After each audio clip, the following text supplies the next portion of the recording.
name is Ashley Mays, and today I'm going to be performing some basic aid simulations. I do have a cadaver here that I'm going to be performing the procedures on. We're just going to cover a few. The first one we're going to cover is fractures. So if a patient comes in and it obviously has a fracture, I'm going to want to be cautious and place a muzzle on the patient. I'm going to try to get the patient in a right lateral recumbency in a safe area, laying down. So I want to place a splint, and this is just going to be a quick modified splint. This is just to keep it stable enough to where I can get an x-ray. The reason why I'm using the plastic is because I can take a radiograph with it being plastic. If it were to be metal, that would interfere with the radiograph.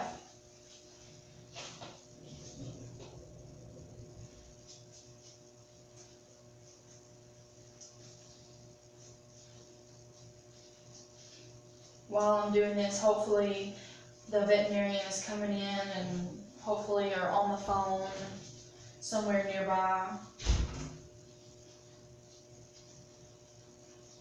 to tell me what I need to do after I take the radiograph.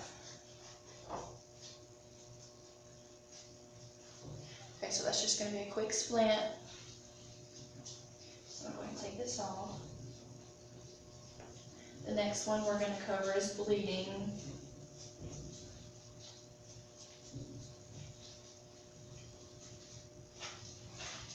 And I have watched the instructional videos on these. I've washed my hands before. I'm wearing gloves.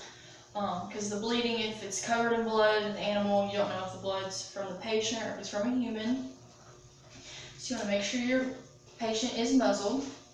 If it's like a cut somewhere, you can apply pressure. I'm going to apply pressure for a minimum of 3 minutes. And then you want to check and see if it is clotted yet. If it has not, or if it is a severe bleed and it's on a limb, you can apply a tourniquet. When applying a tourniquet, you need to loosen it for 20 seconds every 15 to 20 minutes. The next thing we're going to cover is burns. So once again, you're going to make sure that the patient is muzzled. If it is a chemical burn, you want to flush it heavily with water and try to get as much chemical off as you can. You do want to wear gloves because if the chemical will burn the patient, it will burn you. So you want to take it over to a sink or something and you just want to rinse it off. If it is a severe burn, you want to take an ice pack or a cold pack and you want to apply pressure to it. The next one we are going to cover is choking. So you don't want to have a muzzle on for this, obviously. So if the animal is obviously choking, using caution, you can look in the patient, and if you can see the object, you can use your hands, tweezers, or something safe to pull the object out. You don't want to lodge the object deeper in. If it's not where you can see it, you can't get it out, you can do a Hyman maneuver, and if the patient is up, you want to find the last rib cage. You want to take your hand, hold the patient steady, and you just want to do it 3 times. You want to just do 1, 2, 3. If the patient is like this, you can take the palm of your hand and you can strike the rib cage 3 to 4 times. So just 1, 2, 3, 4. And hopefully that will lodge the object out. The next thing I'm going to cover is a heat stroke. So if the patient is coming in and the owner reports that it's had a heat stroke, and it could be open mouth breathing, the temp's going to be really high, you want to start trying to get the temp to lower. So I would take a wet compress. I'm just going to wet this little blue towel down. I could apply it around the neck. I could place it around the abdomen. We can use alcohol and put it on the bottoms of their pads, can lower their temp. You want to get the temp to 103.5 and then you want to stop trying to lower the body temp. The next one we're going to cover is shock. if the patient is coming in and it's in shock, you'll be able to tell it's going to be dehydrated, maybe pale, it's going to have a weak femoral pulse, it could have a increased heart rate.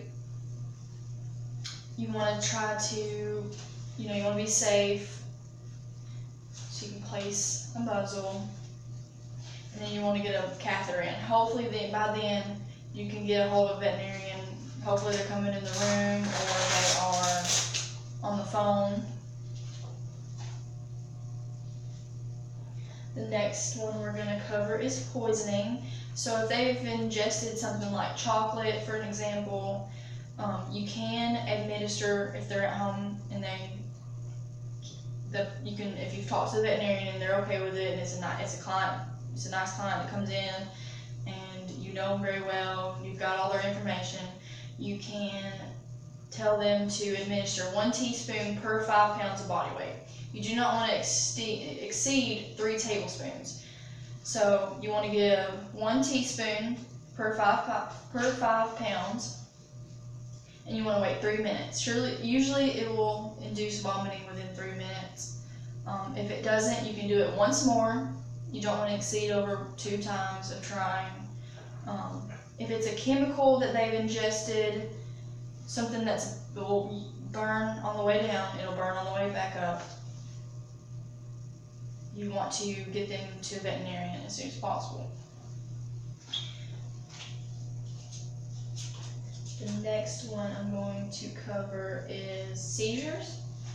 So the seizures, you want to make sure that they are preferably on the ground in a safe place, not around any objects that they can hurt themselves. They can still bite during a seizure, but if you can take caution and safely put something under their head so they're not beating themselves up, they're going to be shaking. You just want to make sure you want to time it. Usually a seizure will last around 3 to 4 minutes, and you just want to make sure that they're safe and you're safe. Let's see what else. Make sure I need to cover.